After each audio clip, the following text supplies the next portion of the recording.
Coming up towards 6:30 in Trinidad and Tobago, we'll be hearing from members of the business community. I don't know if any of them believe in Santa Claus or if they'll be expecting any sort of gifts coming from the Prime Minister come Saturday, but the restrictions imposed by the COVID-19 pandemic is still posing a challenge to many segments of the population.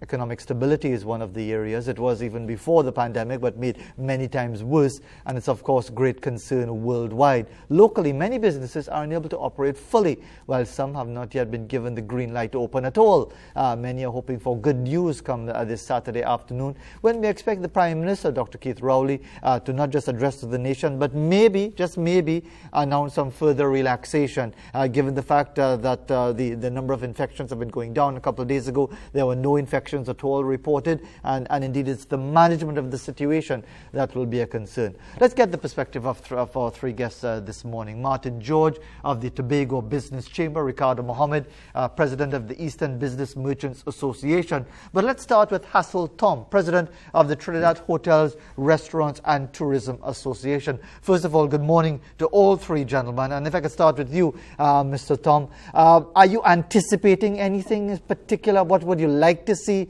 coming out of the Prime Minister's address, if that is what is your focus this morning? Good morning, Fazir. Good morning, panel. Good morning to your viewers. Fazir, the tourism industry, and especially hotels, restaurants, bars, and every subset of the tourism sector needs to see more relaxation, because we are one of the hardest hit industries on the island. Prime Minister said in his last press conference that he would make a pronouncement on looking at the international border. And that's one of the things that needs to be addressed, in-house dining for restaurants. And it cannot go on much longer in terms for those entities, because survival has always been on the cards, and it's making it more and more difficult. So relaxation is what they're looking for. And we'll get into the specifics of that in a moment, but let's get some opening salvos from our other guests as well. Martin George, representing an element of the business community in Tobago. We also have the Tobago division of the Trinidad and Tobago Chamber of Industry and Commerce, with Diane Haddad offering her perspectives many times. But Mr. George, attorney at law, thanks very much for taking the time to be with us. What is your opening comment this morning? Yes, hi. Good morning to you, Fazir, and good morning to Trinidad and Tobago, and good morning to my fellow panelists. Fazir, well, given your opening remark about Santa Claus, I wasn't aware today.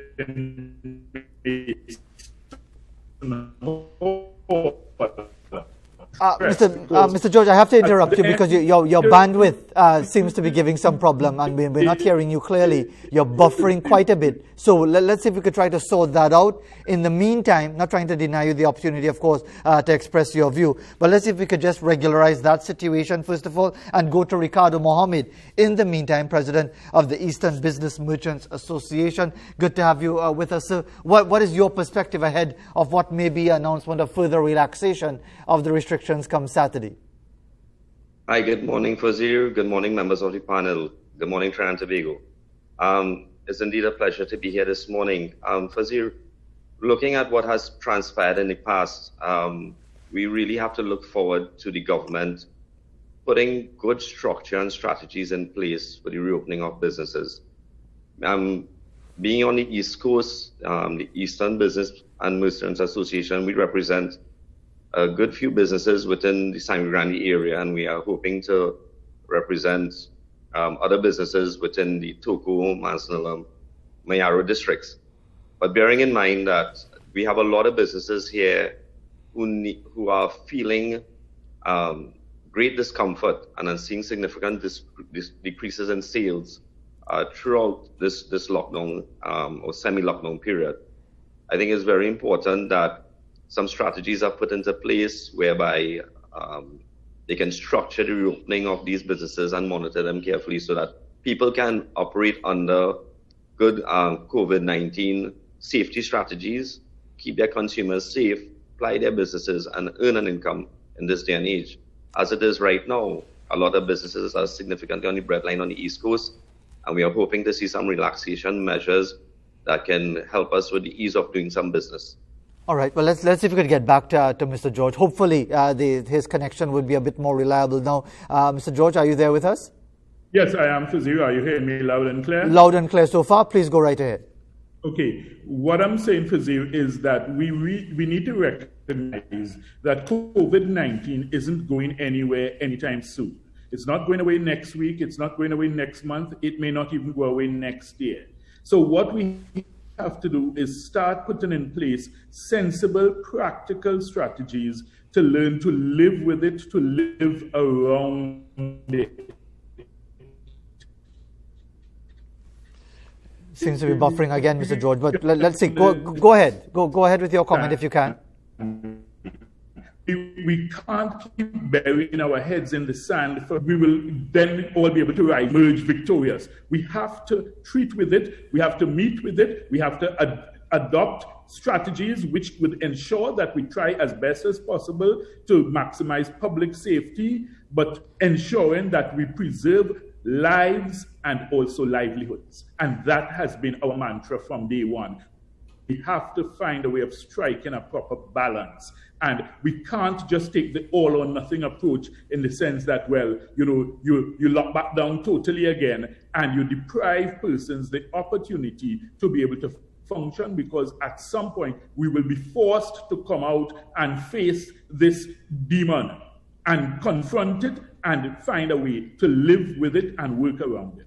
All right, so let's try and get some specifics, gentlemen, because we know that it hasn't been a case of a total lockdown and no business activity whatsoever. Certain essential businesses were allowed to operate from the very outset, but many businesses, non-essential, when you talk about hospitality and so on, they've been locked down completely. So Mr. Tom, given the existing situation, which you say cannot continue, or else businesses are going to shut down, which haven't shut down already, it's going to be the death of the industry to some extent as you see it. What would you like to see as far as specifics, given that balance between health and wellness and economic health and wellness? In terms of striking a balance, let me say I'm in concurrence with Mr. George that the virus is not going to go away anytime soon. And we look at the tourism industry having to depend heavily on usage and the border being open. I mean, the Minister of Tourism and Culture and the Arts spoke of local tourism, which is fine, but we have to look at the size of the population we have. We have to also take into consideration the size of the population, or what segment of the population is going to utilize hotels based on how they were affected or their disposable income were affected. What we have to do is start preparing to have the borders reopened. I mean, there's a collaboration now with CAFA, which is a very good collaboration for the region. And I know the TTL, or the Tourism Trinidad Limited, have been working very closely with the stakeholders and CAFA to build confidence in the traveling public. But what else do we have to do to encourage the trajectory to move forward a little faster in terms of looking at collaboration with each and every airline that are willing to fly into Trinidad? And they are, in terms of looking at, do we now approve PCR testing for persons wanting to travel? If Trinidad in particular has to have the business traveler coming back in, even for the energy sector, where there are lots to be done, but no one is willing to have to come to Trinidad and quarantine for 14 days or even 7 days, because those are expenses that they cannot really accommodate at this time. So we have to look at how we look at, one, getting the borders open, two, reducing that time for quarantining. And this all can be done in a very strategic, responsible manner, and enforcement monitoring must be in place. So it's one thing to say that we have to keep the population safe, and I can't fault the government for that, but we must strike a balance where the longer term effect on the economy is not shattered, that it's going to take too long to recover. And before I go to Mr. Mohammed to get a perspective from his area of specialty, could I ask you, Mr. Tom, has there been any dialogue at any formal level with the relevant ministry in relation to these very issues that you've just raised? Not significantly, because since the start of the pandemic, there were efforts to meet, and that did not happen. Then we had election, and nothing has happened since election. We are still awaiting the constitution of the Tourism Task Force. That was something that was promised very early when the Prime Minister mentioned the recovery plan, but that still has not been constituted, neither for Trinidad nor Tobago. Okay, let's get Mr. Mohammed back into the discussion. You talked about, Mr. Mohammed, issues within your area of concern, Grandi, Manzan, Mayaru, right along the East Coast, and so on. Are you prepared to accept, if it is, as some people would have suggested, rather than the lockdown of bars and so on, that you are allowed to open, but any businesses which are found in violation will be locked down? Are you prepared to entertain something like that? Of course, Wazir. You see, I run two businesses, one essential, one non-essential. And let me give you a little perspective on things. One of my businesses is a pharmacy, and I'm a pharmacist by profession. And I have seen the trend from the original lockdown to now.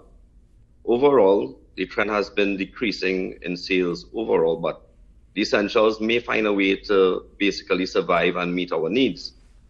The non-essential businesses, the business that I own, for example, a bar, I have been seeing up to 90% decrease in sales in the bar sector. Now, bear in mind, I would have all these strategies put into place to ensure safety, social distancing, sanitization. And I think the government needs to put in perspective, especially when it comes to the food and beverage industry, that they have a proper structure to allow these businesses to reopen their doors with proper strategies in place. So you will have, for example, one suggestion that I may make, you allow a certain number of tables socially distanced apart. Patrons should now have, when you visit a bar, you book a table, you sit at your table, you wear a mask on entry, remove your mask on consumption of whatever beverage or food, and you go to the bathroom, you put on your mask, you return to your table, and strict table service. At least this will give some of the businesses a fighting chance and to avoid significant losses. Because as it is right now, on the eastern side of Trinidad, business is very, very difficult. I have a lot of colleagues who have voiced their concerns. They have indicated to me the significant losses they may have. They have tried to adapt their businesses to accommodate their staff so that they won't have to retrench anyone. And so it's an ongoing challenge, and it's very frustrating and stressful. So we need to have proper strategies, structures in place, and those who are breaching those strategies should be held accountable, because you cannot have one paying for all. Correct. And before I go to Martin George, because I know he wants to highlight the issue of the air bridge and the challenges in relation to that. But if I could stay with you, Mr. Mohammed, for just a little while, as far as, just to paraphrase what the Prime Minister said a couple of Saturdays ago, basically, you take two drinks, your head bad, nobody listening, nobody going to be disciplined. You really think that people really coming to an environment where alcohol is consumed in significant quantity will be disciplined enough to obey those protocols, Mr. Mohammed? Well, there are challenges, and you really have to be strict with regards to how you plan to operate your business. So I do understand there will be challenges, but bar owners also need to be responsible. And I think given the fact that they will be given an opportunity to earn income, I think most of these bar owners will be a little more strict on how they conduct their businesses. Yes, it's going to be a challenge. Yes, it's going to be difficult. Maybe a strategy could be devised to work together with the patrons who visit bars and so on, so that we can have the assistance of the police officers, for example, if we have dissident persons and whatnot. But I think the general trend is people out there, they need to still have some form of social activity. COVID-19 is highly stressful. From a medical perspective, every day I have stories with persons telling me how difficult it is, how challenging it is. And I think based on our culture here in Trinidad and what people tend to do a lot, and one of our pastimes here is to visit the bar, they will socialize. But at the same time, given the concept of COVID-19, if proper structures are put in place, I think bar owners will try to be responsible to have all the necessary structures put into place so that they can do some sort of business to survive. I don't think they would want to jeopardize any opportunity now, because as it is now, it's either you survive or you close down. And we really have to put good strategies, as was mentioned earlier, in place to ensure the survival of businesses. Let's go to Martin George now, because Mr. George, across in the Sister Isle, of course, where the air bridge, the sea bridge are vital conduits to commercial life and just general doing business between Trinidad and Tobago, especially for our citizens across in the Sister Isle. I know the number of flights would have been doubled just about a couple of weeks ago. Just give us your context as to the situation as it is right now, re the air bridge. Well, Fazil, while we are grateful for the increase, it is still not enough. I can't say it any plainer or simpler than that. It's not enough. And there's absolutely no logic that can justify or explain why there is this reduced number of flights. I can understand the reduced number of passengers so that ensure the social spacing and the social distancing back the full complement of flights. For the average Trinidadian, there's nowhere you can go now on a vacation except to go to Tobago. So why are you restricting this? Why are you reducing the number of flights? Why are you preventing persons from being able to travel freely and move freely between the islands? It's almost as if you're trying to say, okay, I am going to restrict the number of persons who can move from San Fernando to Port of Spain on any given day. It's as bad as that, because the point is that transport communication, that transport link is as vital for Trinbagonians, both Trinidadians coming up to Tobago and Tobagonians who need to go to Trinidad for business, as it is using the highway to come from San Fernando to Port of Spain. So what's the logic there? I can't understand it. The business owners can't understand it. The hoteliers can't understand it. The guest house owners can't understand it, because not everyone travels by the boat. Not everyone wants to use the boat. Some persons may want to come up quickly or at the last minute. So therefore, you want to be able to hop on a plane, come up, spend a couple of days, enjoy yourself, relax a little bit, and then be able to have a flight that you can get back to. So therefore, I think that we are calling upon, and we've done it before, but we're calling upon the Prime Minister again, please put back all the flights. You have the aircrafts not being used. You have to be servicing them, maintaining them. You have pilots, you have flight attendants, some of whom are on half pay, some of whom are laid off. What's the point? Put them all back into service and at least run this route fully. And the point is, once you start with some easing of restrictions in terms of bars and restaurants in Tobago, at least, and I'm making the case specifically for Tobago, I must say that even if you want to use it as a test case, start with Tobago and give some restrictions, give guidelines, but open up the bars, the beaches. You will see persons coming, and the nation is under stress for you. People want somewhere to go for a little relaxation, a little break. So why not allow them freely to be able to move between Trinidad and Tobago, go have your vacation, you stay in a villa, you stay in a hotel, whatever, and then that will also give the boost to the business sector in Tobago, because there are plenty of places that have started closing down and saying, look, they can't go on anymore. And if I could ask you, Mr. George, is there though the demand at the air bridge? Because can you say, for example, at the ANR Robinson Airport, do you see passengers piled up there hoping to catch a flight to come to Trinidad? I will give you an example from my personal experience. Monday morning, I was at the airport in Piarco trying to get to Tobago. I am deemed an essential service worker. The list, they gave out 40 chits. There were some doctors and nurses, and of course, I understand in the pecking order of priority, they would get first preference. They gave out 40 chits. There were about 50 other people at Piarco there waiting to get chits. And the guy at the counter told me, he said, Mr. George, listen, it doesn't make sense waiting, because we have to take the doctors and nurses first, which I fully understood. He said, but however, you see on this flight, there are only 3 spaces.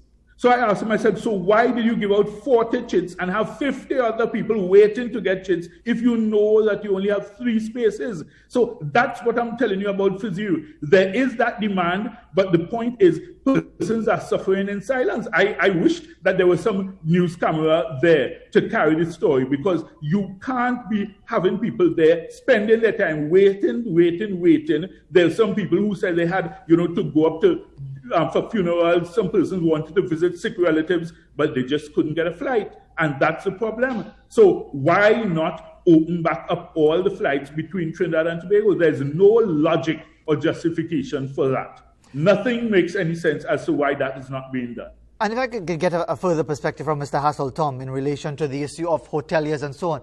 How we've heard the horror stories. We've heard how badly your industry has been impacted. If you don't get the relaxation that you're hoping for come Saturday, what happens next, Mr. Tom? Well, for the hoteliers have to while they have taken a very measured approach up until now, and I'm sure they will continue to do so, we have to look at the impact on earning capacity of the staff of these properties. Many who are still looking at as much as 60% or even higher than that in reduction of their earning would have to continue to do so we are now going into 8 months. 8 months, it's no fault of theirs or that of the government for this pandemic. However, it's not something that it's not sustainable.